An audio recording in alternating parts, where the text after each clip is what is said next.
पन्हाळा तालुक्यातील कोलोली ग्रामपंचायतीच्या वतीनं स्वातंत्र्य दिनानिमित्त समाजोपयोगी काम हाती घेतलंय। ग्रामस्थांना पिण्यासाठी शुद्ध आणि स्वच्छ पाणी देण्यासाठी पेयजल एटीएम बसवण्यात आलंय। मान्यवरांच्या हस्ते पाण्याच्या एटीएमचा शुभारंभ करण्यात आला। पन्हाळा तालुक्यातील कोलोली ग्रामपंचायतीच्या वतीनं स्वातंत्र्य दिनानिमित्त जनहिताचा नवा अध्याय घडवलाय।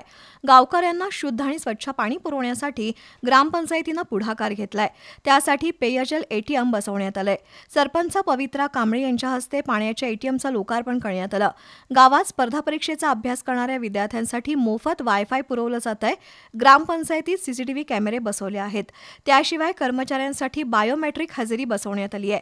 कार्यक्रम प्रसंगी माजी सरपंच विकास पाटील, उपसरपंच प्रकाश पाटील, संदेश पाटील, दत्ता गुरव, संगीता पाटील, रंजना कुंभार, क्रांती सावंत, आरती चव्हाण, अनिल पाटील, नवीन पाटील, ग्रामसेवक शोभा पाटील, मानसिंग परीट, पांडुरंग पवार, शाहीर विक्रम कांबळे, रवींद्र जाधव यांच्यासह ग्रामस्थ उपस्थित होते।